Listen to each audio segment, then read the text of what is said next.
Le colonel Assimi Goïta est revenu sur les nombreuses initiatives entreprises en faveur des forces de défense et de sécurité, parmi lesquelles on peut citer les acquisitions et l'amélioration des conditions de vie et de travail des hommes.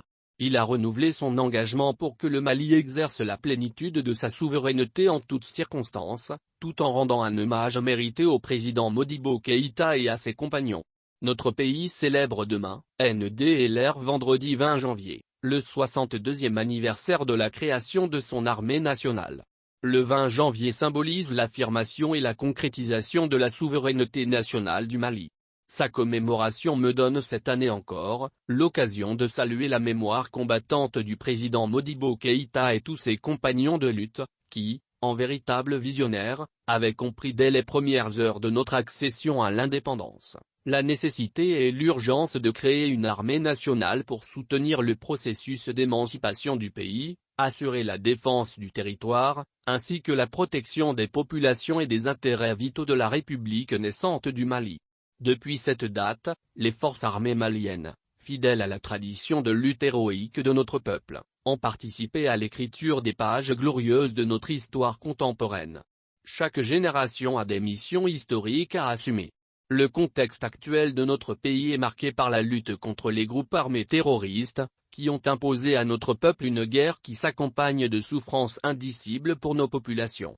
Tout cela se passe dans un environnement géopolitique global complexe dont nous devons avoir une fine lecture afin d'éviter d'être impressionnés par de fausses analyses, qui n'ont d'autres objectifs que de nous maintenir dans la dépendance. Dans ce contexte où les États ne sont motivés que par leurs intérêts, notre centre de gravité est le peuple malien et notre boussole est la satisfaction de ses intérêts vitaux. C'est le lieu pour moi de saluer l'engagement des FAMA et la bravoure des soldats durant l'année écoulée. Ces soldats pleinement conscients de leurs responsabilités envers la nation malienne luttent de jour comme de nuit, dans des conditions extrêmes, pour sauvegarder son intégrité. Ils ont tenu leur engagement comme l'ont fait avant eux leurs devanciers. Je voudrais m'incliner devant la mémoire de toutes les personnes, militaires et civiles, tombées pour la défense de la patrie et souhaiter un prompt rétablissement aux blessés. La nation reconnaissante n'oubliera jamais le don de leur vie. L'une des recommandations les plus insistantes des Assises nationales de la refondation était la militarisation de la police nationale. Une réforme qui participe du renouveau de notre outil de défense. Elle nous permet également de renforcer les effectifs et les capacités des forces de défense et de sécurité, engagées dans une lutte sans répit contre le terrorisme. Je voudrais à cet égard saluer les efforts inlassables des différentes couches de la population et des forces de défense et de sécurité pour la réalisation de ce projet. La lutte contre le terrorisme étant un combat multiforme et de longue haleine, notre souci primordial a toujours été de disposer d'un outil de défense à hauteur de la menace. Cela requiert une politique de défense courageuse et proactive. Fort heureusement, nous nous y attelons depuis le 20 août 2020. Les résultats qui en découlent de plus en plus sont encourageants au regard du dévouement des hommes engagés sur les théâtres d'opération. Plutôt que de subir, les forces de défense et sécurité s'inscrivent dans une dynamique de reprise d'initiative tout en renversant significativement les rapports de force. Par un changement radical de doctrine et de vision, notre armée fait légitimement la fierté de la nation tout entière qui se reconnaît de plus en plus dans ses orientations stratégiques. De l'année 2020 à nos jours, de nombreuses opérations ont été initiées dans le but de protéger et de soulager les souffrances des populations exposées aux actions perfides des groupes armés terroristes. L'opération Maliko s'est largement focalisée sur le retour de l'autorité de l'État et de la restauration de l'État de droit ainsi que la libre circulation des personnes et de leurs biens. Bien que les résultats aient été fort appréciables, l'adaptation à la nature de la menace exigeait une nouvelle posture. D'où l'opération Kélétigui, marquée par la prise d'initiative pour le contrôle effectif du terrain. Elle vise à rechercher et neutraliser les groupes terroristes en détruisant leurs sanctuaires. C'est ainsi que de nombreuses zones refuges des terroristes ont été identifiées et détruites au cours de l'année 2022 sans compter la récupération d'importants lots de matériel et de munitions. Une autre opération d'envergure, dénommée Tilé Kuraki, en plus de la consolidation des acquis de Kélétigui, s'inscrira dans la dynamique de sécurisation de la tenue du référendum ainsi que des élections générales à venir. À terme, toutes ces opérations concourent, non seulement, à étendre les espaces contrôlés pour permettre la libre circulation des personnes et de leurs biens, facteur de reprise des activités socio-économiques et du retour durable de l'administration et des services sociaux de base. Il est heureux de constater que les acquisitions des forces de défense et de sécurité en 2 ans de transition dépassent largement celles des décennies précédentes. Durant l'année écoulée, les forces de défense et de sécurité ont été renforcées en matériel roulant majeur, en armement et munitions pour augmenter les capacités des unités terrestres.